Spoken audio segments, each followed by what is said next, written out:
Hi everyone, this is Tariwe Mari and welcome back to Let's Talk Finances with Tari. And this week we are continuing with the episode of talking about trauma and just understanding how that kind of impacts our money, our relationships, and everything we do, even with ourselves. Like, how does that also impact, like, finding ourselves, being authentic to ourselves? And today I'm joined again with Coach Mel. And yeah, we're going to be doing a different series on this trauma, but there's a lot to talk about. Because each time when you have an episode, we realize, okay, we also need to be talking about this. So today, we're going to be continuing with where we ended last time, of talking of how trauma kind of affects or covers your authenticity. Like, how does it, like, when you're so blinded with trauma, how does it affect you finding yourself? Like, sometimes you see many people, they don't really realize their blind spots. You'll be like, this person is not really a Need work to person, but go. anyway, we shouldn't judge people. And yeah, Coach Mel, can you just introduce yourself again? Hi, everyone. I'm Coach Mel, Melania Mashanduze from the Mindful Warpreneur. I am a certified personal development and personal leadership coach, and I've been talking about trauma and helping my clients to heal from their past traumas, especially intergenerational traumas. Yeah. Yes, wonderful. That's a great work we are doing. And I also added like trauma, like healing trauma in terms of our monies. But sometimes you have, and you find like if you have so many traumas, it even affects the relationship with your money. And Yes. many people, we don't really understand that we need to have that good relationship with our money, like your bestie kind of vibe with your relationship. So as we said that today, we're just going to be touching on the, like, when you are finding yourself. Like last time when we ended, you mentioned about the first thing you need to do in this journey of healing before we even go into understanding about colonialism, how it affected us, how it affected our identity. You need to find yourself. Yes. And I'm glad you mentioned that, because for me, this journey of finding myself, I started it in 2019 when I Wow. was 4 years. That's why I was in the journey of just understanding, okay, who is Tari? Like, why am I even here on earth? Because I was just tired with this life of, okay, living, wanting to be like other people, people pleasing and all that. So for me, one story which I always love sharing about, I had serious low self-esteem issues because I was born as a stutterer. So I had serious low self-confidence issues. So in 2019, that was the year I started asking myself, like, but is this all this to this life? Like, I'm Mm. just this shy person. I can't even go towards my dreams. What is it about me? So I started questioning. I started questioning God. I started researching and just understanding this whole journey. So you know this thing is, well, I don't know how does it work, but I remember this Sunday I went to church and the pastor that day, she preached about finding You. yourself, and I was like, this word is just meant for me today, Oh, you. because I was just in that journey of just like questioning, probing questions like, why was I even born? Why am I here? Mm. I always, people say that we need to have a purpose, but what is it? What is my purpose? This is I didn't my even know what was purpose. my Yeah. purpose by then. So Mm. I think for me, going through that journey, it kind of helped me. And I don't want to lie, since 2019, I have had like shifts in my life, in terms of my career, in terms of my finances, my relationships.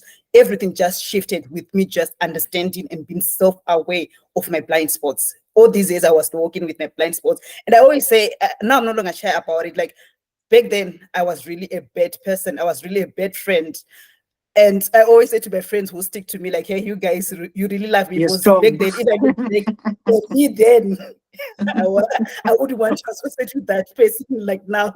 So you see, so I Mm. think also like that thing of just going like, coming home to yourself, just finding yourself, just asking those serious Mm. questions, and the answers will start like coming to you. Like, I don't know if you want to add more, that since this is like your line of what you really assist clients on.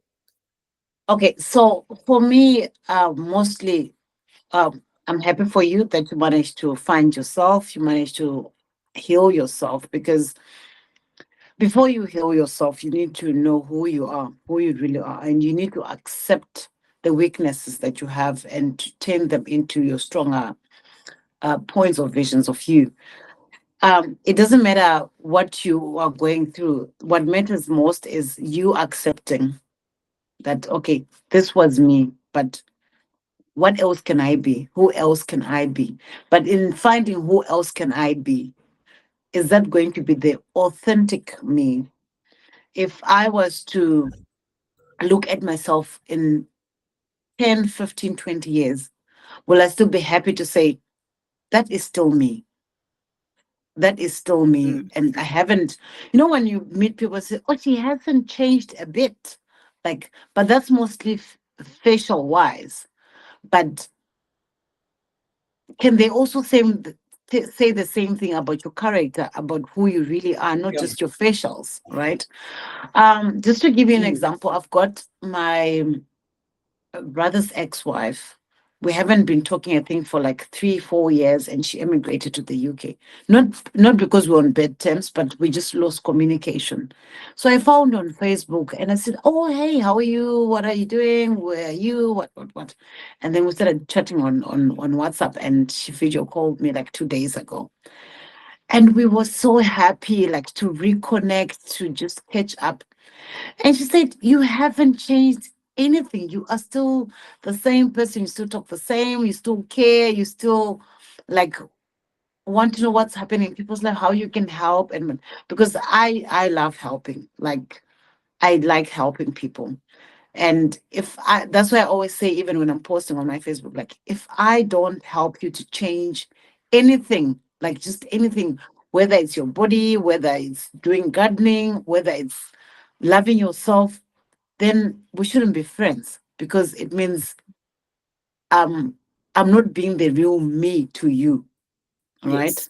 So for me, finding who you really are and sticking to that and being able to look back and say, I am still happy about myself, I'm still happy about that person, then that's being authentic to me. True, true. I really love that. And I can also add to that, like when you're authentic to yourself, that's when like you actually understand. Because many people, as I've mentioned in my introduction, like so many people, they don't really even actually realize their blind spots because they are just too Mm, blinded, like, okay, I'm a perfect person. But what mm, I've come to realize when I was working in this gender, I'm not a perfect person. And yes. I realize my weaknesses and I try every day to work on them. That's why I always want to say to people that, you know what, don't compete with anyone. You are your own Mm, competition. You've got like a lot of mm, things to compete with. Like, okay, this is one of the practice which I do every day. I read it in this book. A monk who saw this Ferrari. Like every day, you just need to do a stock take of your day. Like, okay, what really went well, what didn't go well. So when you're doing that stock take, you actually realize, okay, I think this the way I reacted to this, it wasn't really a good way of doing mm, it. If you're mm, competing with yourself, if you're competing with yourself, you say, okay, tomorrow I will try to do better, or tomorrow I'll try mm, to react better or to respond better, even if I didn't like this person the way she said it, but maybe I should have responded better and the conversation would have ended well. I also find it like even now if I have like issues with my husbands, you know, with married people we always like have yeah. misunderstandings and Yes. like it's a normal thing. So I now I realize like, okay, the way we used to handle our misunderstandings before I actually find myself, it's actually different now. Sometimes I just Mm, feel like, okay, maybe he said something I didn't like, and maybe I just feel like, okay, maybe he's not in the right mood. Maybe let me mm. just give him time. Some space, Maybe yeah. let me give him time. Then maybe we can continue with this tomorrow when we are all in a better space or when we are all Mm, in an emotional space. But before it would be like I would say, you can't do mm. that to me, and Why are you and not all that. answering me? I need my answers now.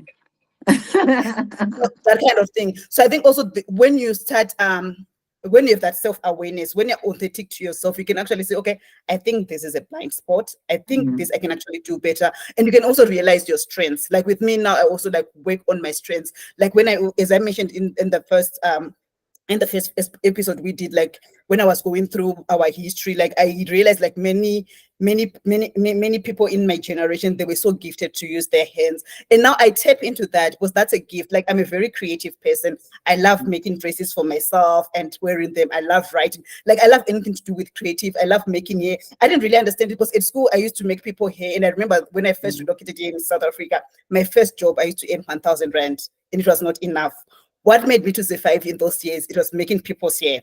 So you see, like mm, that creativity, like it's something which was passed on to me. So now I also tap into that and just understanding, okay, what other gifts do I have? What else can I do with my hands, which can actually like kind of bring me money?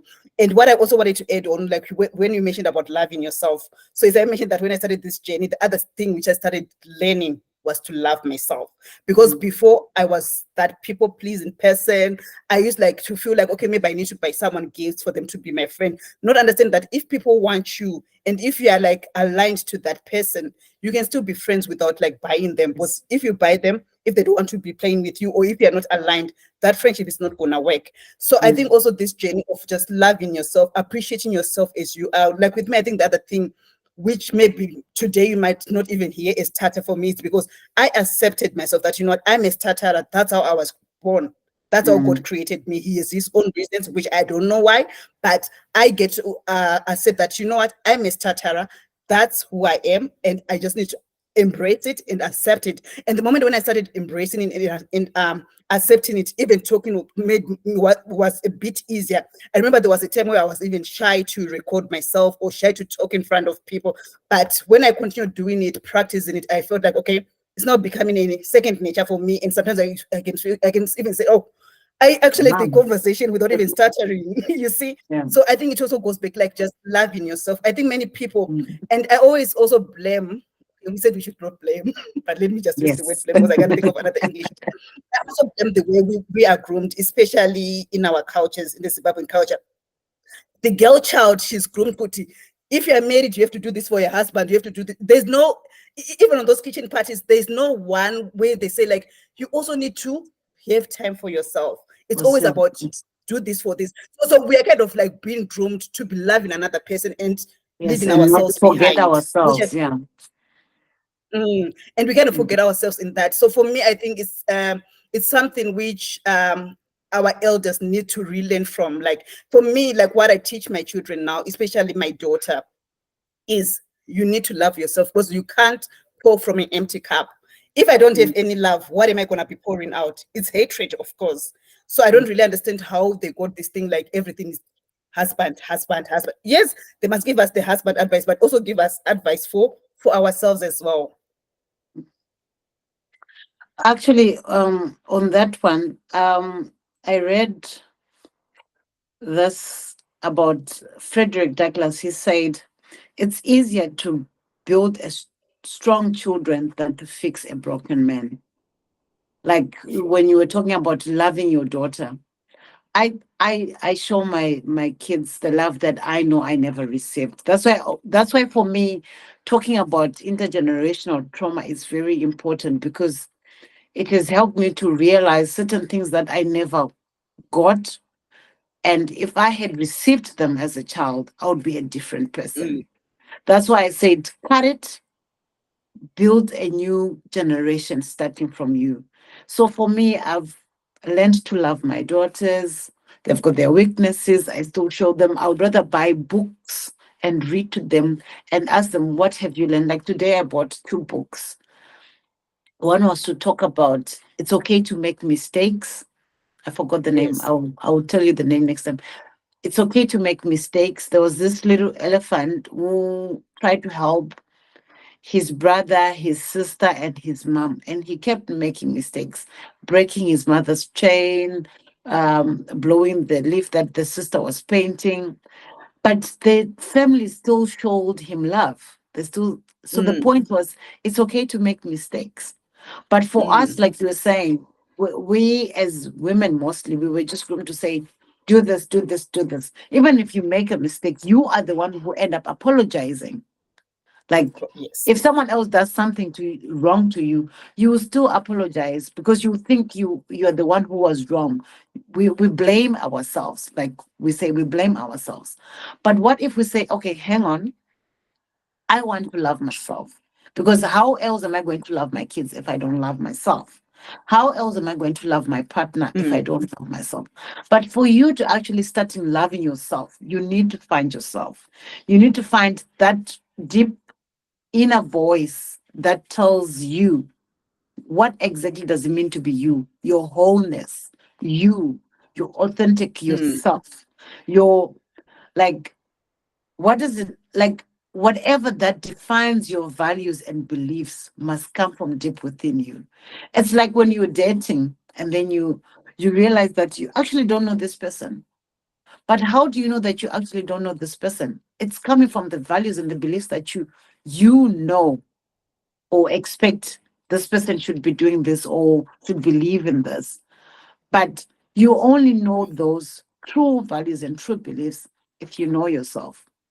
And that's what brings happiness. And I'm happy for you that you found yourself, you started loving yourself, and it really helped in your relationship. For me, I'm grateful that we did this marriage pre-course, which was really intense. And I always recommend it to young couples, people who want to get married, that if you Mm, do that course, it will actually help you, because it talks about all the issues that happens in marriage, how to make decisions in marriage, whether it's financial, family, which church to go to, when to do what, traveling, savings, everything. It touches each and every topic that really affects marriage. The point of that pre-marriage course is for you to see your alignment with your partner, like yes. Mm, how are you going to be able to live with each other, because it's like a survey. So you complete your own, your partner completes their own, and then you meet and you discuss the differences. But it's not you who's going to be, there's a facilitator behind. And it's like a marriage counseling, but the counseling that you do before marriage. And it helps you to determine, okay, so this is how this person thinks about this, and how's that going to help our marriage. Which I think it's also should be important for us to do that self-survey. Check on yourself. How much do you love yourself? mm, Who are you? What are your true values and true beliefs? What else can you change about yourself? Because we always assume that we can change other people, or oh, my husband will get better when we get married. But you can't change a recipe person. disaster. You have to change you. Mm, It's either you're going to compromise your values and beliefs and suck it up, or sweep everything under the carpet, or find your true self and find someone that aligns with your beliefs and your values. And you only be able to, and that's the only way also for you to break the intergenerational traumas, especially those traumas that affect marriages, and also affects the money beliefs that also affect marriage. marriage, true, true. I love that. And to anyone who is in courtship, please, you must get Coach Mel's contact and go for that course. I really recommend it. With us, we ended up doing a marriage course last year. There was one which was done at our church, and we were like, "Hey, I think we should have done this before we got married." But Before we anyway, got we're married. glad that we, yes, before we got married. But I was glad that we did it, because it also like kind of helped us to see some of the blind spots, some of the things we need like to rework on, or kind of like, okay, these ones I think we are doing great, and let's keep on doing it more.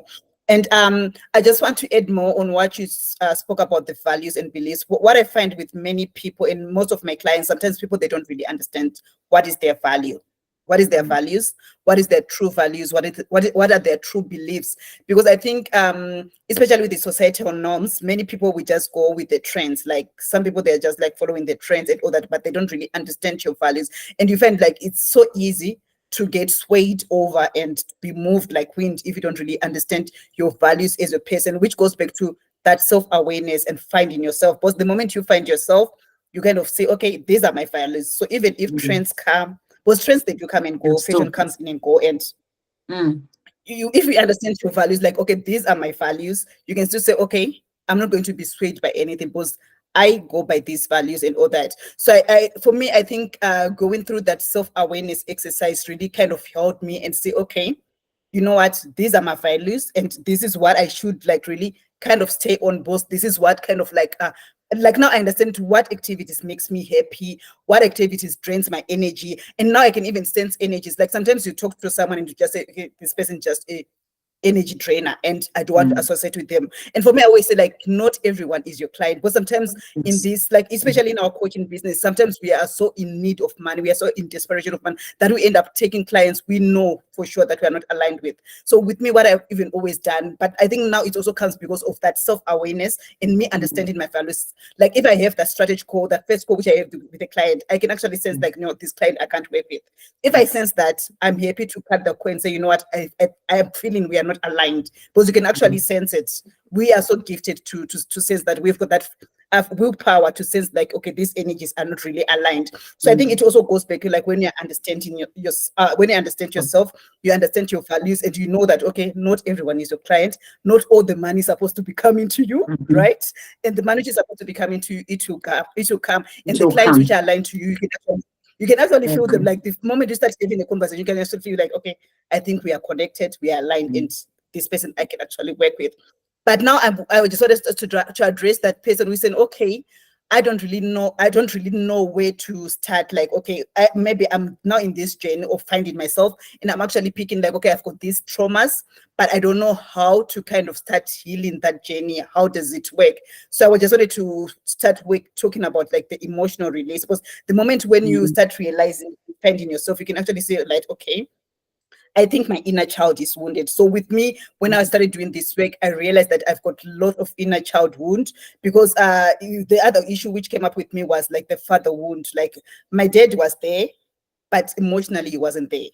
We Mm. didn't have that love and all that. So now looking back, I also like look at, okay, I think that's the reason why I started like having relationships at a younger age, because I was looking for that love in the wrong That love, places, yeah.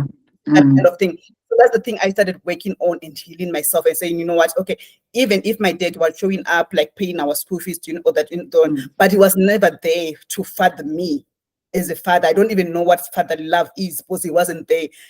So I started like, okay, healing that inner child, working with her and saying, okay, we never had this. I acknowledge you, I feel you, and let's work on this. Like now I love doing this healing modality, which I just came to realize this year, of tapping. Like with the tapping, the one thing which I love about tapping, I don't know if you know about it, like Mhm. one thing which I love about tapping, like like you start acknowledging those negative emotions. When you acknowledge those negative emotions, then you start going on to the positive emotions. So it kind of like help you to heal To that inner child, release the negative and then bring in the positive. bring in the positive. Because sometimes what I find with affirmations, it's kind of like, okay, it makes us to only talk about the positive, but we are not acknowledging that negative Mm. space which is there, which needs to be healed. But for me, I realized that that inner child of me was really wounded, and sometimes and when I looking back into my marriages, it was like sometimes I would like kind of project the way my father was doing to my husband, and we end up having unnecessary arguments. Was it's me who just projecting?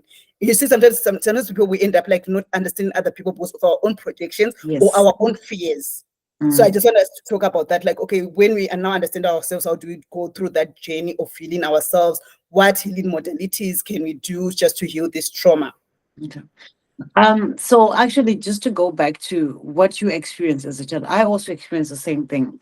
My father, I love my father, but I never received that. Maybe my siblings did, but looking back, and even when I started this journey of healing from past traumas, like especially childhood traumas, and also just trying to be a better life coach, I Mm, needed to look back at all these things. And I realized that it's my childhood that mostly affected the way I looked at myself as an yeah. individual, because Mm, I was the last born. Well, I am the last born, but I was born 3 years after, and yet all the other kids, I have got a 2 year gap. mm, So first you feel like you're a mistake, yeah. and then you so you actually need to heal from that first. Like, okay, I'm not a mistake. I didn't ask to be born. I am here, but maybe I'm here to serve a purpose. So what's my purpose? Yes. And then you move on. Like growing up, I was so scared of my dad, not just because he was a headmaster for a I can very long resonate with time. that. Yeah, but because like the moment you know what he's walking into the house, We ran away, go to we'd our rather be in the bedrooms. bedroom or in the kitchen pretending like we're doing something. But that's trauma. Mm, You for them, for adults, generational, it's respect. And they feel good about it because, like, oh, my mm, kids respect me, they give me my space and whatnot. But what if it's actually them running or hiding away from you because they don't know how to even address you or to have conversations with you? yes. You see, so that inner child is already wounded because you grow up with fear. That's why you end up being in relationships looking for that fatherly love, but you enter that relationship with fear. What if he leaves me? What if he doesn't leave me? And that's when you end up being in an abusive relationship as well, because you just think you're respecting him and he is showing his kind of love, but it's actually maybe not true love. So Mm, moving on from that, and I'm so grateful that my husband is a very loving, supportive. He loves our kids, like he loves me like beyond. And I'm so grateful for that. And I think I found that gap that was missing. And he also helped me in this journey of healing and healing my childhood trauma, because I was open and I explained to him. I always said to him that this is what I went through. How else can I improve as a person? And he's open to explain how I can be a better person. But for emotional release, like you're saying, you need to actually process the emotions that take you back to that trauma. Because if Mm. you don't process, then you're not dealing with the root cause of your trauma. True. And when you process, I always say all feelings are valid True, and yes. all thoughts are valid. So even if we talk about affirmations, even the negative side, which makes us want to say the positive affirmations, is important. Because Mm. there's no way I'm going to say to myself, I'm strong. Why do I need to remind myself I'm strong? It means there's a Mm. negative feeling that says you're not strong, right? Yeah. So you need to process your emotions. You need to process your thoughts. You need to look at your values and beliefs and see how they affect your feelings and your thoughts, and be able to let them go. Because if you don't let them go, then every day when you say your positive daily affirmations, it's pointless, it's meaningless, because you Mm. haven't let go of that negative one. So process the negative, move to the positive.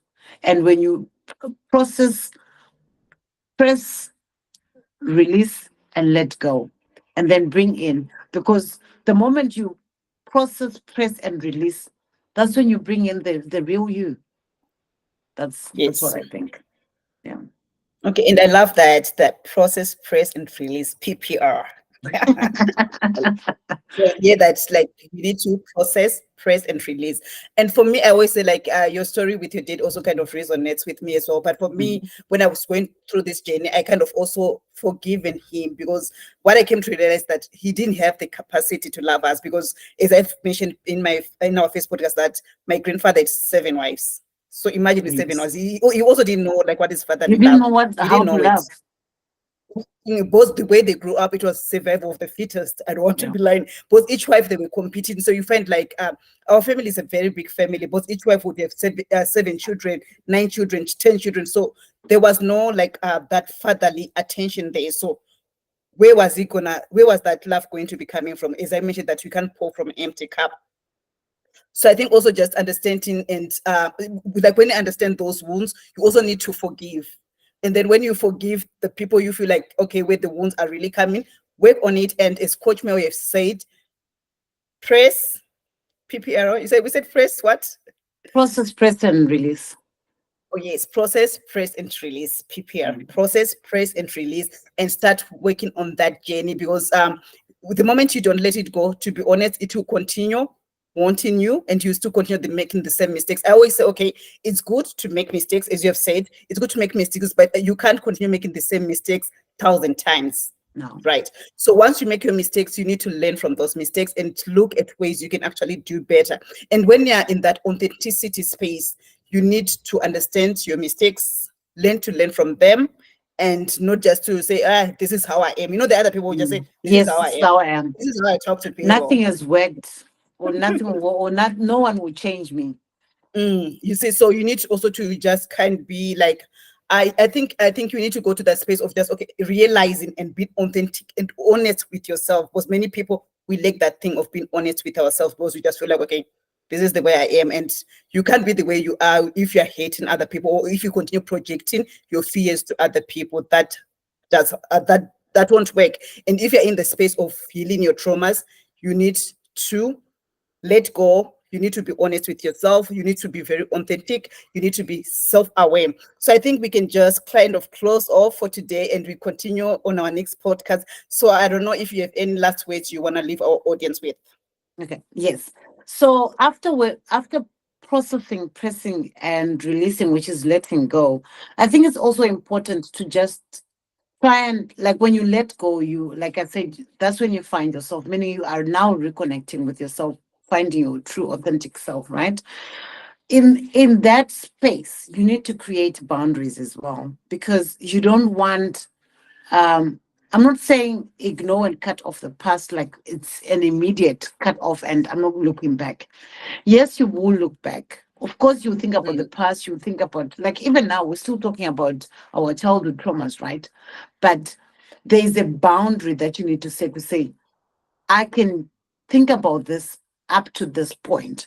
Because if I go beyond Mm. that point, then I'm going back. Then it means I haven't actually let go. So Yes. before you actually decide that, you know what, I'm letting go, set boundaries to say, hang on, when I get to this point, it triggers this. And that's when Mm. the importance of healing comes. So you process, you press on it, find healing, work on it, and then be able to let go. Otherwise, you keep Mm. going back. That's when you end up saying, oh, it didn't work. I tried it. I tried counseling. I tried therapy. I tried coaching. It didn't work. But have you actually tried to process, to press in that pressing, reassuring yourself, setting boundaries, even with people that bring you back those traumas? Set boundaries. That for me, Yes. I don't mind even cutting off, not cutting off, like, but just setting boundaries, even for family. Like I remember there was a time I wasn't talking to my dad. Not that I don't love him or I don't respect him, but I wanted to find not justifications of why I didn't get that love from him. But I mean, he also, I don't think as a man, like from that generation, really understands. Some do, but for him to Yes. actually understand, how do I love my daughter? Because for them, it was just, as long as I can provide for my family, I can pay school fees, I can give food and whatever, clothes, Yes. a roof over your head. But then they didn't really know about the other side of actually loving your child. So I gave myself boundaries to say, okay, this is whenever I talk to him, and like usually they say, "Ndakakuendesa kuchikoro, but look at this, look Mm-hmm. at You this, don't look at this," appreciate. right? I don't, for me, that's a boundary. The Mm. moment you start bringing that up, it means you're taking back to my childhood. You're telling me that I should not really grateful, but I should be scared or I should respect you because of the things that you did for me, which is not bad at all. But what dent does it leave in my heart? Yeah. So I have set boundaries. Even if he brings that up, I don't respond to that message. I would rather be quiet because I don't want to have that conversation again, because I end up saying things that I don't want to say, which end up being Much. Yeah. disrespectful. Yes. Mm. So in that moment of pressing, processing, pressing, and releasing, before you release, before you let go, set boundaries. Boundaries are very important because even I'm setting boundaries. This negativity, I don't want it. So protect your inner peace, if I can put it Yes. that way. Then you'll be able to let go. True. True. Don't I don't love be that. fake. Don't be fake about it. Be real. Mm. To actually know that. Honestly. Don't just do it for the sake of doing it to ignore the negative feelings. Remember what we said. Don't ignore, Mm. because every feeling is valid. But for Mm. you to actually know the validity of each feeling, you actually have to deal with it, process it, press on it, find what triggers that, set boundaries, let go, and that will be the real you. Yes, yes.